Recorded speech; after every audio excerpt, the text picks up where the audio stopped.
What's good? This is AlyseAK and Jane Doe, and this is the Pulse. What's up, ladies? I thought I So, was gonna get a lead in from my co-host, but apparently not. So, well, I mean, yeah, I said hi back, and you just left me hanging, and you just, I feel like whatever.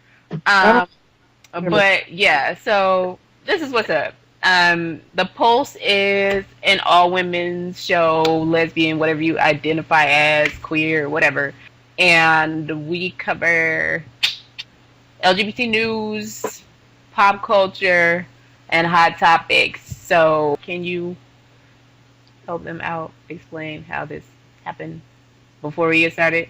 Make it under 60 seconds, please. Oh, wow, really? Thanks. Really? Shade? Yes. We just met up one day and was like, hey, we vibe. Let's make a TV show. Sexiest story ever. Anyway, but yeah, so we met up. We were moderating something. We were moderating something, and people seemed to enjoy our little mix. What was something? You make that sound like a secret. Like, we were moderating a chat room. There you Like, it was go. a big deal. Whatever. Something like it was a porn or something. No, I said moderating. I didn't say we were directing. You said moderating Like, something. what the fuck are you talking about? Anyway, so yeah, we were moderating this chat, and people seemed to like our little vibe, and I figured like, oh, well, we might be able to translate this into something cool. So that's what we're trying to do. So yeah, it'll be weekly, Wednesday or Thursday. We haven't decided. 9:30 p.m. Eastern time. Get with it. Get into it. First thing on the menu, news for the week. Where you want to start at, AK? That chick that interrupted Obama.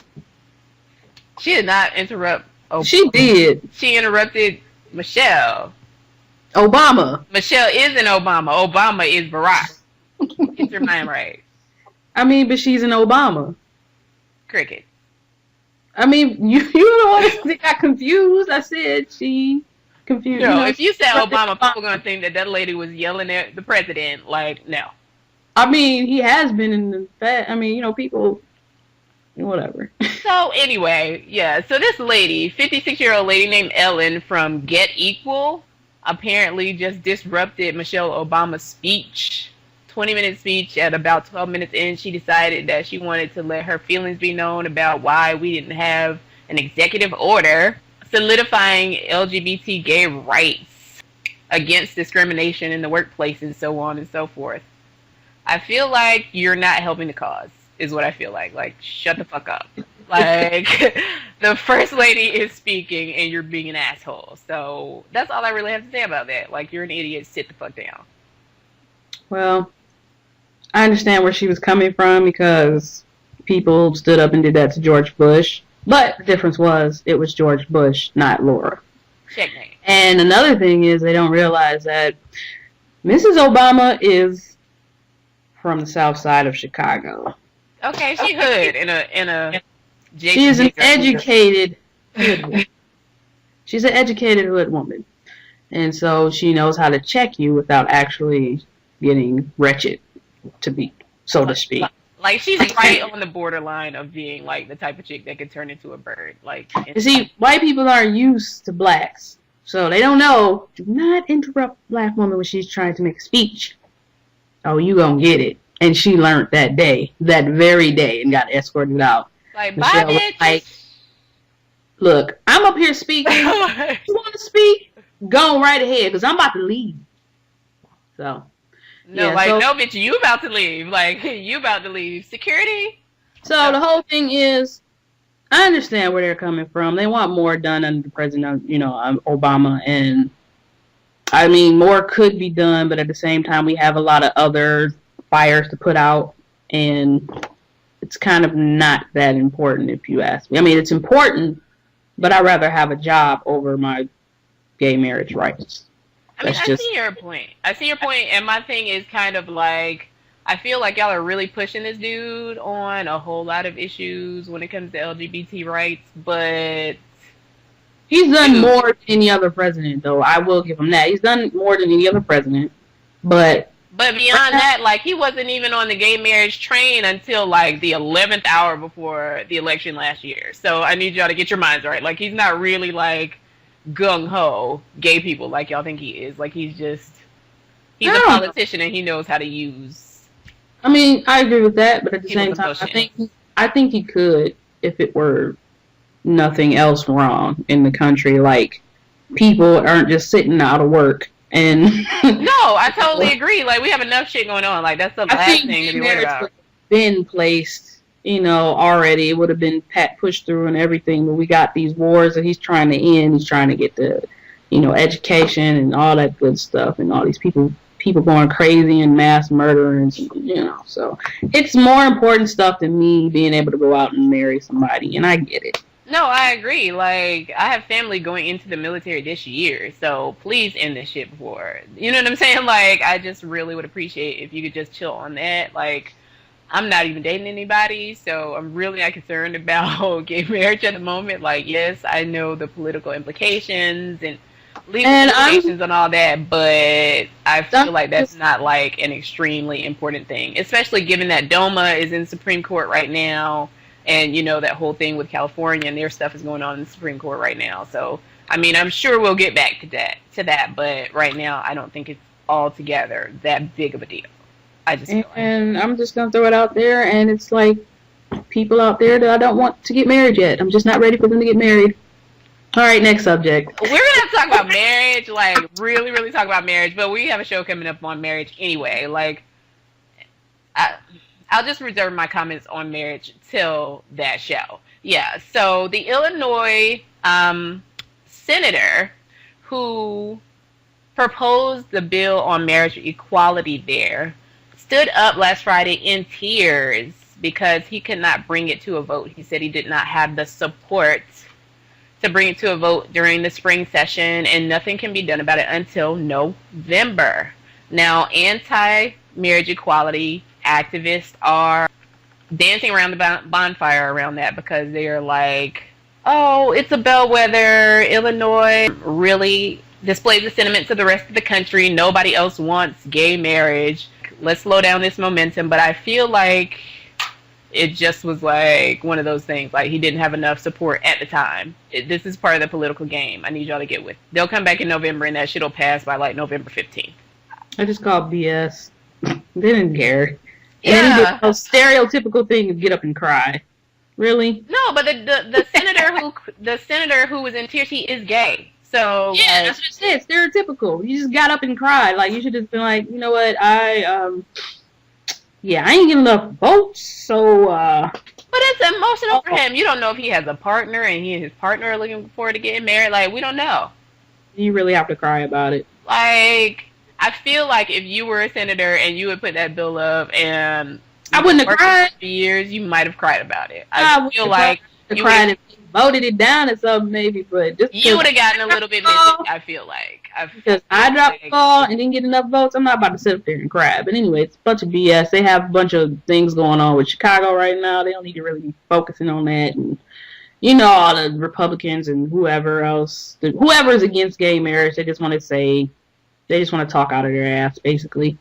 It's not a bellwether. Gay marriage is going to inevitably happen. I mean, I agree. Like, it's the march of change that's going to happen. Like, period. Like, accept it, get over it. Yeah, and bills take years to come to the floor and be voted on. So, I mean, the fact that things are happening so rapidly with marriage equality all over the country is, like, really indicative of how people's philosophies about it have changed. So, I mean, it's fine.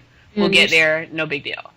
You said that, DOMA is up for a debate, and or the decision is going to happen in next month. So that's they're thinking it might be before the end of this month. So yeah, so I mean that all the more reason why to wait. So it's just BS. They just fiddle fucked around. If you're anti-gay, tough titty boo. Moving on. Philly has an LGBT senior housing project due to be completed at the end of December this year, which I think is a huge thing for the LGBT community there because there are so many LGBT seniors that may not necessarily have a family support system, may not have their partners with them, and this is an affordable housing project for people to live there. So I think it's a great thing. I don't really have much to say about that, except I think it's awesome, and shouts out to Philly for that $19 million project that they're going to be completing. I mean, it's a good idea for me. Just I've heard people ask why have a separate thing for gays when the same thing can happen to anybody that's a senior and they're not gay. I mean, I see the point. I see the point of the question, but I think with LGBT seniors, it's a bigger issue because of the fact that there are oftentimes a lot of LGBT seniors that don't have a support system around them. Like, you know, by the time you're a senior citizen, most of your family may already be deceased. A lot of seniors do not have children to care for them when they, you know, when they get to be elderly and that sort of thing. So, and a lot of them, like we were talking about the other day, we tend to be less socioeconomically secure than heterosexual. And affordable housing is an issue in most urban areas now. So I think it's a good thing. And yeah, I think that's why it's needed. But yeah, I'm not saying it's a bad thing. I just think because times are changing, I don't think it's that rigid anymore. Like, if this happened maybe about 30 years too late, like if this was from like the 80s or whatever back in the day, I think it would be very good. But I think most seniors kind of have similar issues. I mean, if you were a heterosexual senior and you didn't have any kids, you're in the same boat. You know, and lots of things happen with seniors. Like, I don't know. I mean, like I said, it's a good idea, but I just heard otherwise. Like, what's the big point? No, I get it. I mean, like, we can agree. I think it's great. I mean, you know, I'm not even really disagreeing. I'm just bringing up the other point that was thrown out there, and I just thought about, well, I guess you have a point. I know when I get to be a senior, and if I don't have kids or whatever, times are going to be very different, and we're not going to really need to segregate anymore. I mean, I agree with that, and plus by then I intend to be like Super Baller status, so I have no worries about like having care if I decide not to have kids, so no big whoop for me. I mean, I think it's good for those who are in that position now and don't have many options. It's going to be 56 units, so I think that's going to make a pretty big difference in a lot of people's lives, so I hope that everything goes really well. Crotchety mother effers that still... I need you to not hate on our... No, I'm not talking about them. Four mothers and four fathers. Old crotchety people that still think interracial marriage is just an abomination. So like the old homophobes, like the ones that would have been outside Stonewall, like, fuck you. You want to segregate them because they still old and they're like, can't stand time. So yeah. Yeah, I think it's a really good resource for now, and I'm excited to hear the developments that come out of it. I think it'll be pretty cool. On the international stage, we've got some good news from Tel Aviv about the 2009 shooting at an LGBT youth center there. Arrests have been made of 4 suspects in that story. So I don't know how the legal system works over there, but if that really is the people who are responsible, I hope they get their just desserts. You know. Yeah, they're kind of quiet about it, so I'm a bit foggy about it. So I don't know if they really found... Well, they said they made some arrests and didn't say they were really the people that actually did it or something like that. So I don't know. But, I mean, it's good news that they went after the bad guys over there in Tel Aviv because that's... I don't even know where it is. I ain't even gonna lie. It's like in the Middle East or what? I don't... You know, I got in the Middle East. I've heard it because I listen to NPR a lot, but I never actually just went back and just like, let me Google this and see where exactly is it at in the world. Is it like in Africa or is it in the Middle East? No, it's in the Middle East. So, yeah, I mean, it's in the Middle East. I don't know how their legal system works, so I don't know if they're on some guilty till proven innocent type of stuff or whatever, but homophobia and hate crimes are not what's up, period. I don't care where you live in the world. Respect people's choices and respect people's lifestyle. Like, they didn't come for you, don't come for them. That's the news for the week. Anything else you want to add before we get into pop culture and Mr. Michael Douglas? Nah, not really. Nothing that caught my eye yet. Or let's get into something slightly less serious. Michael Douglas, I love him so much as an actor. I love him as a person. He's fucking hilarious. It came out last week and said that he had throat cancer, or when he had throat cancer in 2008, he's beaten it now, that he felt like he might have gotten it from cunnilingus. There actually is scientific research that says that that's possible because you can contract HPV, the human papillomavirus, through oral sex. So, yeah, he said that there might be a slight connection between that. Then he retracted and said, well, that he's not saying that that's necessarily how he got it, but he wanted to make people aware of the fact that that is a possibility. So protect yourself. Yes. I'm just going to let you take this one because I just feel like I just don't have anything. Yet, the person that interviewed him released a tape with him saying that actually he did say that. He caught it from cunnilingus. And I call a bunch of big BS on that because why? He might have gotten HPV from it. No, I'm not saying that it's not possible. So don't get me wrong on that. That is truly possible. That is actually a good way to let people know that, hey, you need to, protect yourself, even though HPV is a serious, I'm going to say not disease, but infection or whatever. Because, I mean, they say, 90 or 80% of the population already has it, yeah. Yeah, and even condoms don't really protect from it. But gotta break out the saran wrap, bitches. My whole issue with this is the way they introduced it, because it seems like everything is being blamed on women. And I'm saying that's plain old, misogyny? However you say it. Misogyny. No. Misogyny. We're going to cut that out. No. As a feminist, I agree. Like, there's like everything, anti-woman campaign going on. But go ahead. Everything is like, today, somebody put up something, the good effects of sperm and what it has on people and what they can do and lift your mood. And I'm like, but when you perform oral sex on a woman, it's now a health hazard. Really? Are you serious? Are you trying to tell me that sperm is better than vagina or, every time they want to introduce something, like something serious, then they'll put it from a woman, like it's a woman's fault. Nobody really cared about HPV until Michael Douglas said he got it from eating out. And not at McDonald's, people. Not at McDonald's. Who qualifies McDonald's as eating out anyway? But I mean, I think you make an excellent point when it comes to like women's issues and how this might affect some women in their private lives. Because let's be real, some men are dumb. So, I mean, like, I'm sure there are going to be all sorts of conversations going on in people's bedrooms based on this revelation from Michael Douglas. I mean, I frankly thought it was hilarious. Kudos to him for trying to make a public service announcement, but, I mean, you're equally at risk if you're performing oral sex on a man. Just when I felt like women they were winning. I mean, hetero women. I have to point this to them. They were kind of winning, because, lesbians, we don't care. We just go down and crunch and munch. Anyway.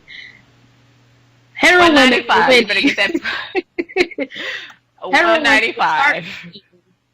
And they were getting their men to go down and do the thing down there. Because I know back at a certain point, if a man admitted he went down on a girl, he was for real. Finally, now Lil Wayne has a whole song about it. Right. Now we got to the point where people are comfortable with it, and then here comes Michael Douglas and just blew all those house of cards down. Thanks. So now you ladies are sitting out there unsatisfied getting the D. Nothing else. But they don't want you to slap on them. And we already know that 70% of y'all aren't having the big O anyway. From intercourse. Let's just call it that. Yeah. Scientists have already found out, most of y'all are not getting it. Like, I need you to stop the camera. So, thanks, Michael Douglas, for your PSA and for ruining the sex lives of about 70% of women. Moving on, our other pop cultures. Episode 6 of Season 2 of Between Women. There's so much I can say about this. Like, there's so much I can say, but I just feel like I just need to rein myself in. So I'll let you say whatever it is you feel like you need to say. Just go at it, honey. I'm just left with nothing because I'm confused. It was just way too much going on, and stuff that was not introduced, that was introduced from the last episode, and I'm just like, I didn't get anything from this last episode that I wanted. That's pretty much it. I mean, the only thing I did get out of that was the whole connection between Miller and how she had a baby, and that's pretty much it. That I didn't get my life. Sorry. That's all I got. I feel like if I needed resuscitation, I would have died on the table. Like, so blasé. Like, so blasé. Like, I don't even know what to say about it other than the fact that it was blasé. Like, I was just like, what the fuck is all this? What happened to Beautiful, first of all? Because she popped up in Hartsfield with some chick. Who the fuck was that? And then we didn't see her the entire episode. Crazy ass Brooke is still being crazy as fuck. And please explain to me who keeps a bar of soap as some sort of sentimental gesture. Like, I need you to get over the Libra 2000. It was meant for you to use. Well, I kept a jar or a bottle of baby oil as keepsake. And if she watched this, she knows who she is. Cricket. Cricket. Like... Still got it, boo. I need you to keep a movie ticket stub or a teddy bear or a pressed flower or some shit.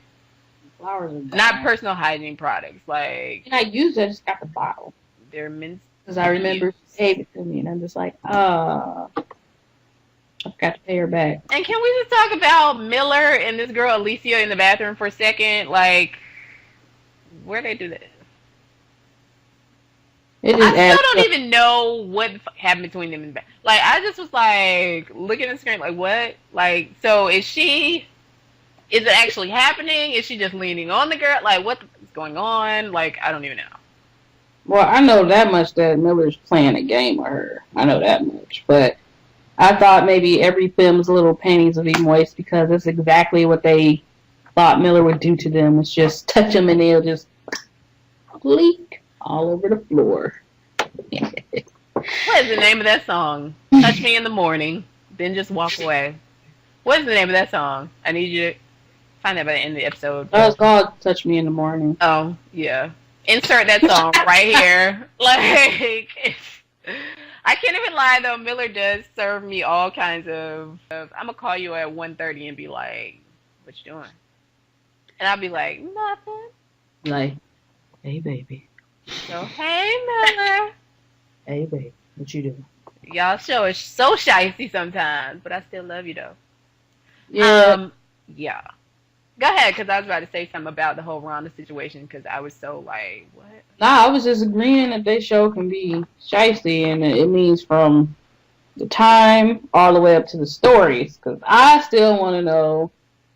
It was some shit in the first season I don't even remember anymore, but I'm like, it didn't even appear in the season. I just, I mean, I know y'all are trying, so I ain't gonna be too harsh, but it is feedback. Like, hey, tie up some of the loose ends. If you end the story with something in there, you better begin the next one with that story and finish it off. Yeah, or you've got to at least give us enough of a thread in the plot line for people to keep following, because like y'all are jumping all over the place. And I mean, this is all love, because I'm gonna come out and shout y'all out, at the end of the month or whatever. It's all love, but for real, like we're kind of lost. We're kind of in the game right now. Like the whole situation with Rhonda, like I'm not understanding like some of the behaviors of the characters. Like if you're on the phone with her while this is going on, why were you running to the roof instead of running to your car? Thing. Like I'm just not understanding what exactly is happening. So yeah. I felt some sort of way about it because I was slightly confused. Like, what is really going on?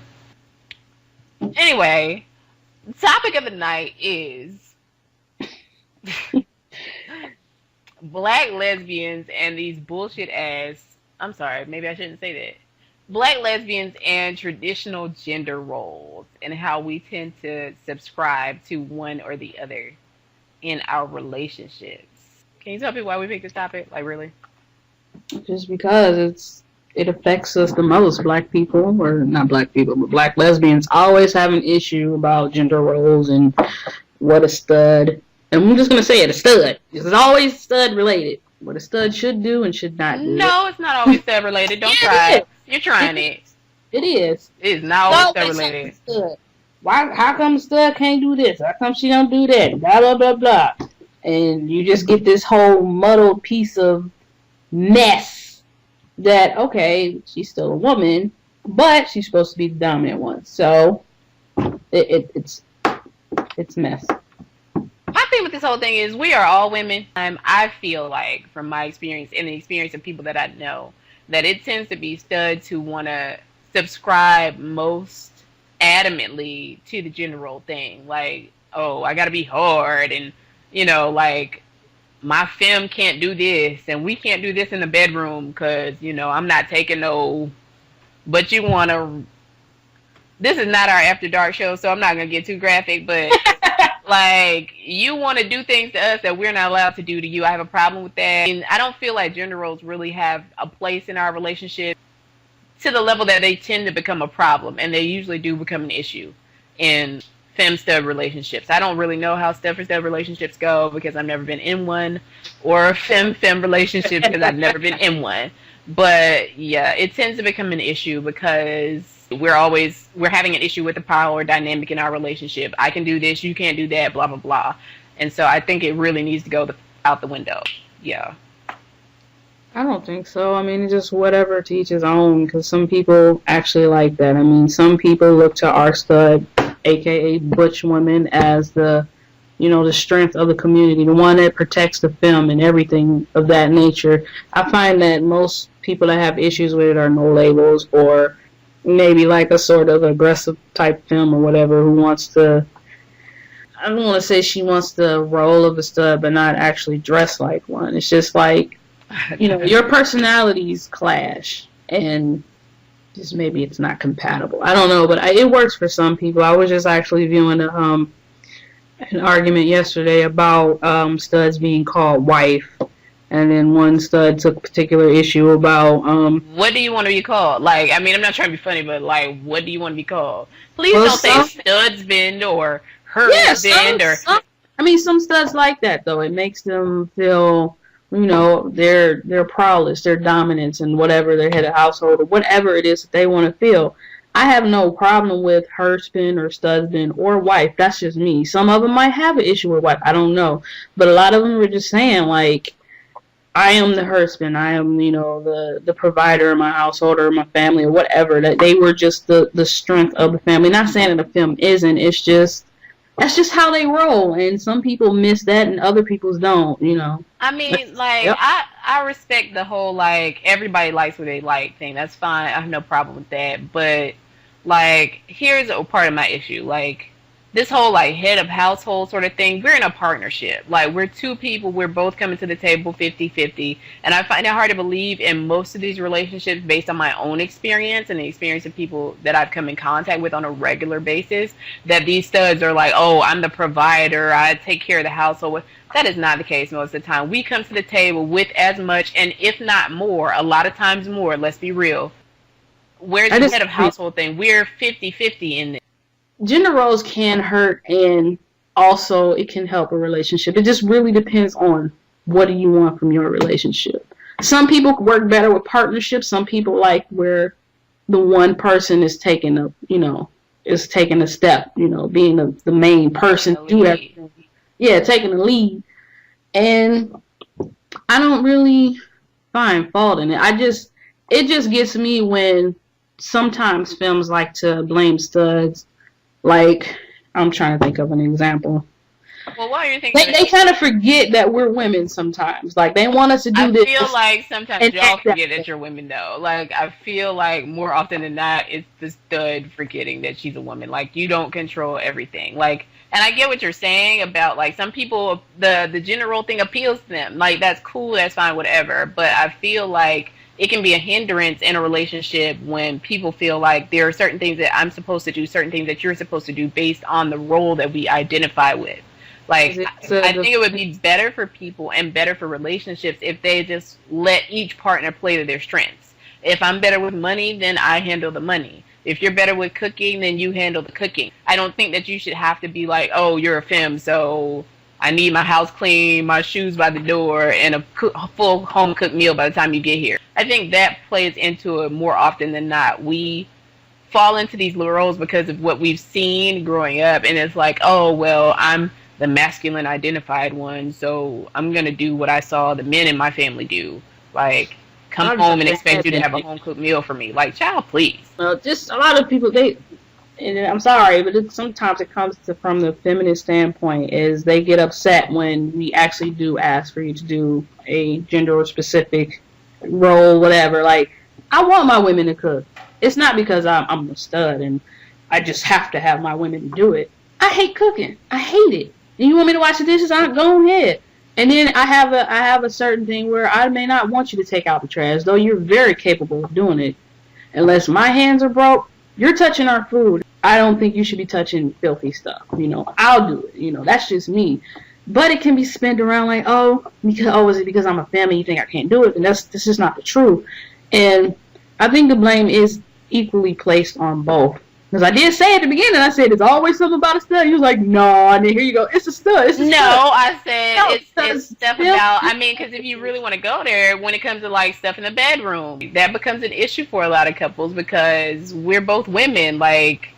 Yeah, and then that's what I'm saying. Femmes have a certain expectation, but then they want to muddle it up. Like, okay, they want us to be women, and then they don't want us to be women, and then it's just at certain times you're like, okay, but what do you want from us? But it's not that we don't want you to be women. Like, there's no point in time when we don't want you to be women. Like, sometimes it is, and I wish it was coming to me right now, but it is, because that's why I sit back and I'm like, okay, I'm confused. What do you want? Because I'm just me. I recognize that I am a female. I don't say I'm a woman because woman is an actual gender role, and I don't dress like a woman. I'm a female, though, because my sex at birth is biologically female, and I'm not transgender. But oh my god! But I don't forgot what I was saying. You don't even know. I am a female. You don't even know. Okay, but I am a female, and I do recognize this. I'm gonna have emotions from time to time. I'm gonna feel like this. I might say something that sounds very feminine or whatever. I don't know what the hell it means. But I mean, it's really dumb to question somebody's labelhood based off of a phrase. But I think we all have our faults in the whole gender role issue. Some of us more than others. And I mean, like you're the type to say, hey, I know you're a woman. You expect, her to be a certain way. Whereas some other film, she might have the game all messed up, and she kind of treats you like, dude, then, I don't know, it's just, like I said. But the thing is, I feel like this issue really is an issue for, like, baby DKs who are, like, 24 and under. Like, really. I think it really is, like, and no shade to y'all who are in the audience. We love y'all, like, for real. Welcome to the family. But, like, I really feel like it's a bigger issue with them. Well, it is. Emotionally immature DKs that are, like, still on some shit from that age. But I'm going to say people that are new to life, period. Because some people come out later on, and they still have these types of expectations, especially when that are married to men, and they're used to their men, and they put a stud, and they try to put it all the same, and then the stud is like, hey, I'm still a woman too, so. True, I think that's true, but I think it's much more prevalent in younger DKs, like, girl, like, you're not dating like a 15-year-old boy, this is another female, and based on my recent experience, I would say emotionally immature. Older. Shade of it all. What? Wait. But I mean, like, get my sunglasses for that one. Like, what you need sunglasses and shade for? Because I was gonna shade it. Get it?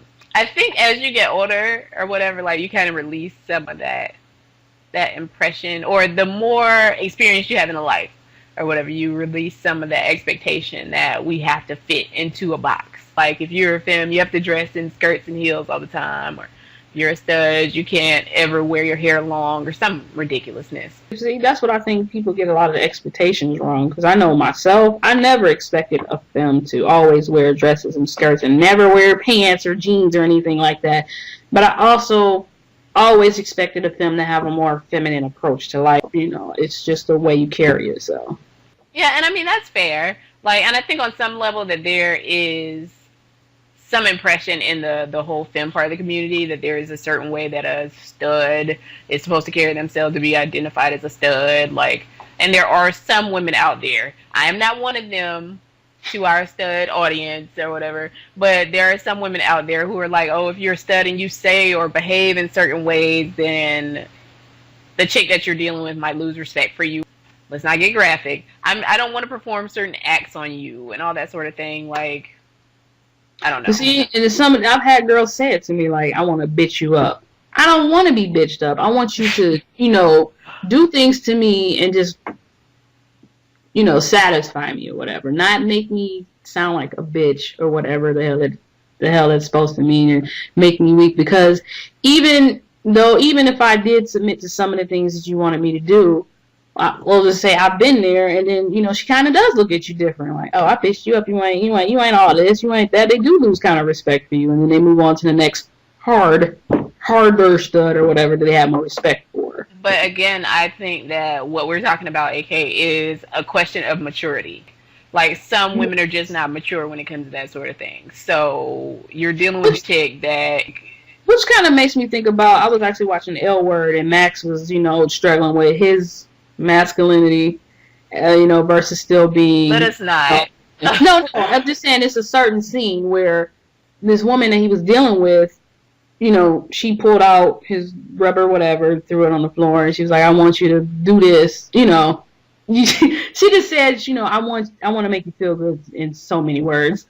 Whew, if a girl said that to me. But anyway, Jesus. And then so she proceeded to do that, and then Max was looking at himself in the mirror and realized, hey, this isn't that bad. I don't look like, you know, femme or female like this. I actually look like I'm actually getting hit, you know, and that's kind of, I think that's what some films need to kind of go about, but I think that might run into another topic. So yeah, we got a whole bunch of shows coming up with a whole bunch of craziness on them. So yeah, look forward to that. Tune in. It's gonna be interesting. But yeah, I think we kind of beat that all one down into that. Yeah, on certain things, we'll just have to agree to disagree. I'd love to ask the audience, those of you who are watching, like, what your opinion is on all of this. Like, make sure that you comment down below, tweet about it, ask your friends. What do you think about black lesbians and gender roles?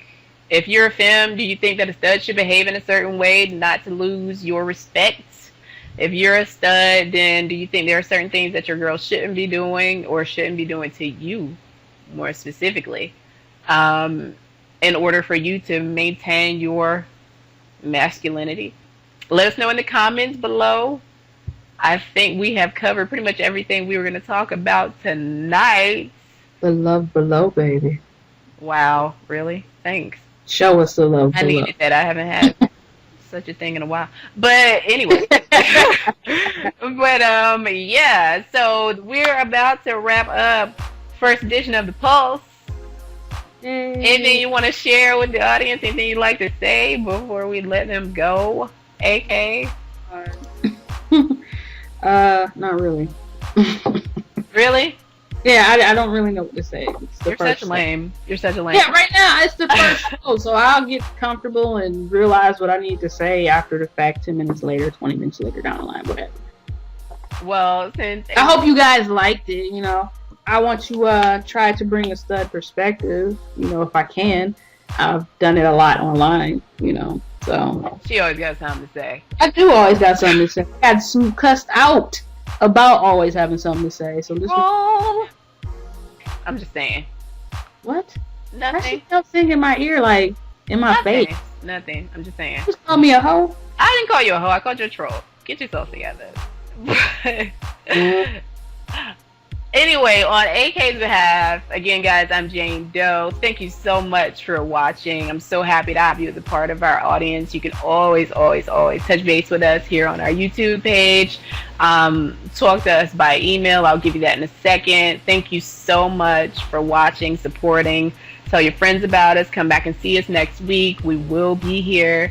If you have any questions for us, anything you'd like to know, don't make it too private. Let's not get crazy.